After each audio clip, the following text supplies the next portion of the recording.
बिस्मिल्लाहिर्रहमानिर्रहीम। सारे पाकिस्तानियों को मैं आज अपील कर रहा हूं कि अपनी हकीकी आज़ादी के लिए हमारी जेल भरो तहरीक में शामिल हों। ये दरअसल आपको उधर लेके जाएगा जिधर एक आज़ाद पाकिस्तान और एक खुशहाल पाकिस्तान बनेगा। वो तब आएगा जब एक रियासत आपके बुनियादी हकूक की हिफाजत करेगी। इसलिए ये जेल भरो तहरीक जो है, इसका मतलब ही ये है, ये एक जहाद का नाम है, एक आज़ादी का नाम है।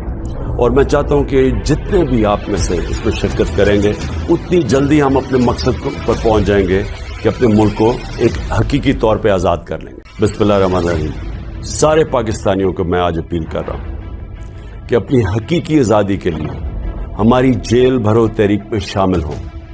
ये दरअसल आपको उधर लेके जाएगा जिधर एक आज़ाद पाकिस्तान और एक खुशहाल पाकिस्तान बनेगा। वो तब आएगा जब एक रियासत आपके बुनियादी हकूक की हिफाजत करेगी। इसलिए ये जेल भरो तहरीक जो है, इसका मतलब ही ये है, ये एक जहाद का नाम है, एक आज़ादी का नाम है।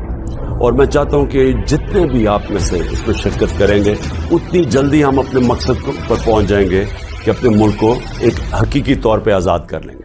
फिर पैसे चलाए बाकी जजेस के ऊपर, ब्रीफ केस चले, कोयटा बेंच को खरीदा गया, टेलीफोन कर करके फैसले लिए कि जज साहब इसको फलाने को इतनी कैद करना। आदत पड़ी हुई है इनको कि अपने जजेस अपनी जुडिशरी को कंट्रोल करें, कोई इंसाफ इस मुल्क में ना आने दें, क्योंकि जो ताकतवर मुजरिम होता है वो हमेशा अपने आप को कानून से ऊपर रखना चाहता है। मार्शल लॉ लगता था, कानून खत्म, इंसाफ खत्म। तो आज हम उधर खड़े हैं कि इस वक्त आइन की प्रोटेक्शन के लिए, उसकी हिफाजत के लिए सारी कौम अब अपनी अदलिया की तरफ देख रही है। और जो दूसरी तरफ है, सारा जो टोला जमा हुआ है स्टेटस को का, माफियाज, जिन्होंने इस मुल्क को 30 साल से चोरी करके लूटा, पैसा बाहर भिजवाया, और उनका एक मकसद है, किसी तरह वो पैसा बच जाए, कोई ऐसी चीज ना हो जाए कि उनका पैसा खतरे में आ जाए जो इतनी मेहनत से उन्होंने चोरी किया। पहले जनरल मुशर्रफ ने एनआरओ दिया इनको, सारे जो 2 पाकिस्तान का पैसा था, सरे माल का, यहां से चोरी होकर पैसा गया था, सरे माल खरीदा। स्विट्जरलैंड में $60 मिलियन पड़े हुए थे, एक एनआरओ दे के उनको माफ कर दिया।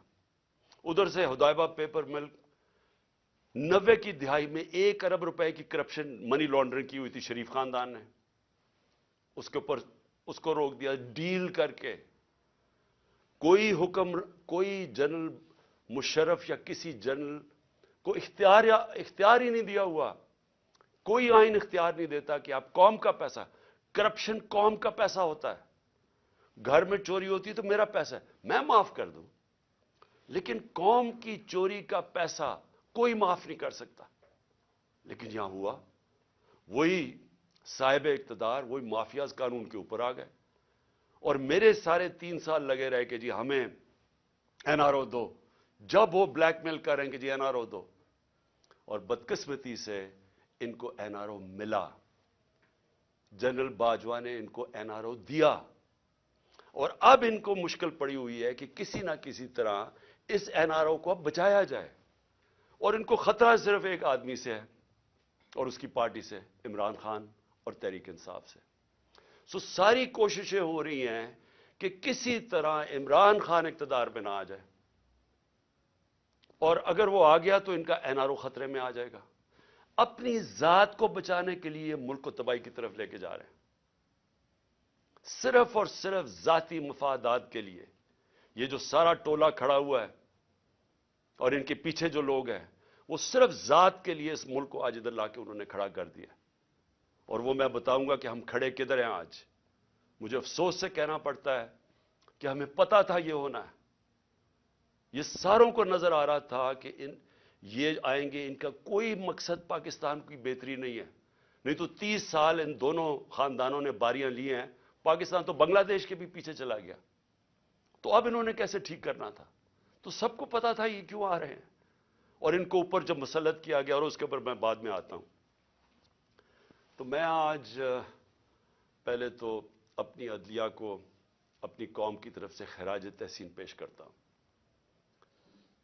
کہ ہماری ساری امیدیں اب پاکستان کی عدلیہ سے ہیں۔ بدقسمتی سے ماضی میں ہماری جو عدلیہ کا رول رہا ہے، مجھے افسوس سے کہنا پڑتا ہے کہ وہ طاقتور کے ساتھ کھڑی ہو جاتی تھی، انہوں نے کمزور کا ساتھ نہیں دیا، انہوں نے ہمیشہ وہ جو نظریہ ضرورت، ڈاکٹرن آف نیسیسٹی، اس کے تحت انہوں نے بدقسمتی سے ہماری جمہوریت کو بھی نقصان پہنچایا کہ جدھر رول آف لا نہیں ہے، جدھر قانون کی حکمرانی نہیں ہے، وہاں جمہوریت نہیں ہے۔ کوئی یہ نہ سمجھے کہ جدھر جنگل کا قانون ہے وہاں جمہوریت آئے گی۔